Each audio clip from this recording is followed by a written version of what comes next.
ojú máa yọ fẹ́yìn tèmi ẹ jọ ẹ ká gbọ́ nǹkan tí Lege Miami ẹ ká gbọ́ nǹkan tó ní láti sọ fún wa ẹ má bá mi bọ̀. àpò wàsó àyìndé mọ́ o àpò wàsó àyìndé kọ́ máa kọrin fún wa mọ́ o èmi ò lè wá kú o mo lè wá kú o to serve Nigeria is not by force o ẹ̀yin singles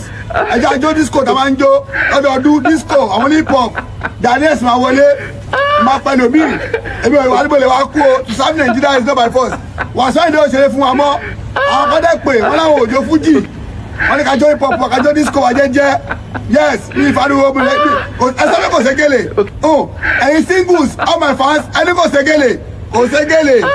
ẹlẹ́gbọ̀nsá yìí nìkan dúró wọn jẹ́jẹ́ èmi òjò fuji mi káwọn ògbó bí wá pé kákan fi ṣe sí àwọn ní àwọn òjò pati òṣò ní pati fuji o so ẹ̀yin singles kìdí máa jáde link máa jáde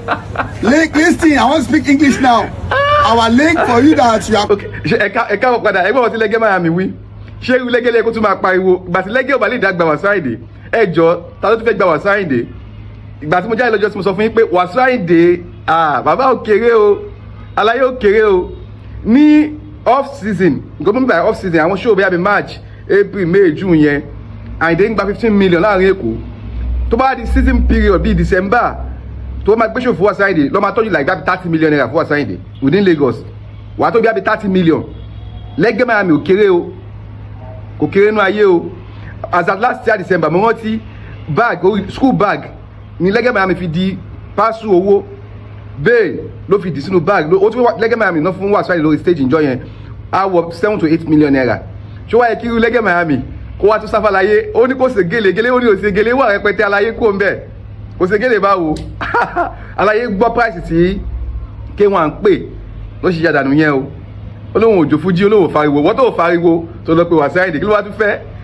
eléyìí olùfẹ́ pariwo fún ẹ tó Wasiu Ayinde àwọn èèyàn gidi kan máa fọ́ọ̀lì ṣùgbọ́n Lege ẹ bá wò lè parọ́ fún wa agbára yín ò gbé owó yẹn èmi mọ̀ bó ṣe ń lọ èmi mọ̀ bó ṣe ń lọ ẹ fẹ́ gbé show fún Wasiu Ayinde ní December tó tó wá bọ́ sí 20 kìíní kan kí lẹ́yìn fi kún ẹ máa tó ibi 30 million ọlọ́run ọba lọ́wọ́ yìí number 1 ló wà Wasiu Ayinde owó ẹ̀ aláyé ò fowó ṣeré o owó show wọn pàkó sí bó ṣe lè jẹ́ bí nígbà máa kọ́ fún ẹ lásán wàá kọ́ sáré wàá sáré Lege sá Lege ya Lege ya aláyé lòun òjò fújì aláyé lòun òjò fújì mọ́ Lege kí lè fẹ́ jó tẹ́ bá jó fújì mọ́ kò yé mi ò kí lè fẹ́ jó gangan tó bá lóun wà láyé òjò Wasiu Ayinde kí ló wá fẹ́ jó kò sówó lọ́wọ́ ẹ̀ ní tó bá lójó Wasiu Ayinde ọlọ́run bá kò sówó lọ́wọ́ ń tọ̀hún ni ẹ̀yin tèmi ẹ máa jẹ̀yìn lọ́nà ẹ bá mi pín sí gbòó ẹ kó lọ bẹ́ẹ̀ Lege versus K1 the ultimate àwa tí mo tó ṣẹlẹ̀ ọ̀rọ̀ owó yẹn ní Lege kò easy náà ẹ lè ra fi 25 million pé Ayinde iṣẹ́ òpin lásán ni ṣó tẹ́yìn lọ́jọ́ sí December tẹ́ lọ́ ń ṣe flower pàtẹ́ lọ́ ń ṣe bí ẹni pé ẹ̀yin lẹ́ni Nàìjíríà bẹ́ẹ̀ ẹ mọ̀ pé ẹni tó gbé ṣó yẹn fún Wasiu Ayinde iye tó sun lẹ́yìn náà gbọ́ yẹn iye tó sun tẹ́yìn lọ́ ń ga lórí state ẹ̀ náà bí 5-6 million nínú báyìí tẹ́ fi báàgì dúró lọ mo post ṣó yẹn mi gan inú mi dùn pé Lege owó wà lọ́wọ́ ẹ o bẹ́ẹ̀ ṣe wá fọ́ ń sin oyé àmì lẹ́nu pé ẹ fọ́ Lege kò yẹ kẹ́ ẹ fọ́ náà ẹ wò ó.